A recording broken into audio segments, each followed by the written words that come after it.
memahami TV dunia, apakah Oh iya, secara logika mustahil?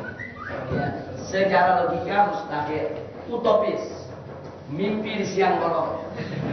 Baik, ya Wan, ini pertanyaan yang terakhir sangat bagus sekali. Ada yang menarik. Sekarang ini perjuangan menegakkan khilafah itu difitnah sebagai utopis, mimpi di siang bolong, nggak mungkin, mustahil, dan yang paling menarik, yang menyerang pergerakan khilafah justru dari mulut orang Islam sendiri yang sudah putus asa dan dikompori oleh kalangan liberal.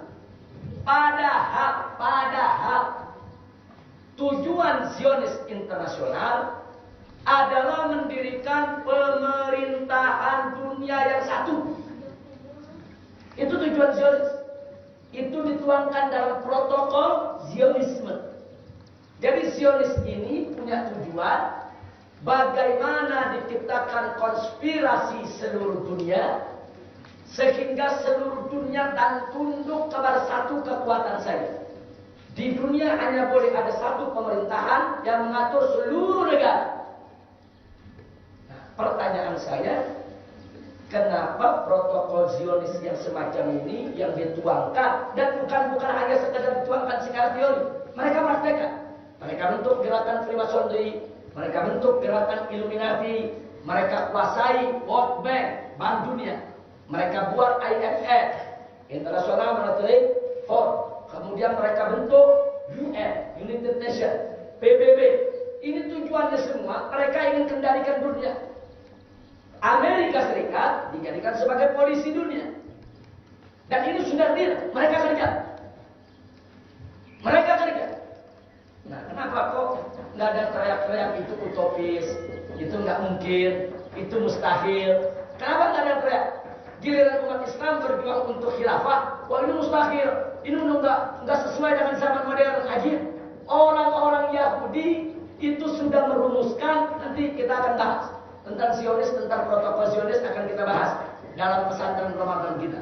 Jadi mereka punya tujuan untuk menegakkan khilafah Yahudiyah alamiyah. Nah, kalau khilafah Yahudiyah alamiyah mereka berusaha untuk mendirikannya, kenapa kita nggak boleh berusaha untuk mendirikan khilafah Islamiyah? Kenapa nggak boleh? Bahkan wajib kita tegakkan khilafah Islamiyah. Soal itu mudah atau sulit, itu menyangkut tantangan. Nah, soal orang-orang kafir sekarang ini lebih kuat dari segi persenjataan, ekonomi, finansial, sehingga jalan lebih terbuka buat mereka. Itu persoalan lain. Soal umat Islam saat ini dalam keputusasaan, itu soal lain. Tapi putus asanya umat Islam nggak boleh dijadikan dalil untuk menolak khilafah. Kan lucu, khilafah kita tolak dengan putus asa. Udah nggak mungkin lah. Nggak perlu udah negakin khilafah, karena kita udah nggak punya kekuatan. Ini namanya kita menolak kewajiban syariat dengan dalil putus asa. Nggak bisa. Nggak boleh, kita harus terus berjuang. Bagaimana caranya khilafah itu tegak? Kalau kita tidak tegakkan khilafah Zionis yang akan tegak. Dan khilafah Zionis hanya tinggal beberapa langkah. Sekarang terbukti, mana negara yang tidak suka dia serang. Amerika, PBB tidak suka dengan Saddam Hussein. Serang, ganti Saddam. Dengan orang yang dia suka. Oh, dia tidak suka dengan tentara Irak, berhentikan semua, ganti dengan tentara baru. Mereka bisa atur dunia.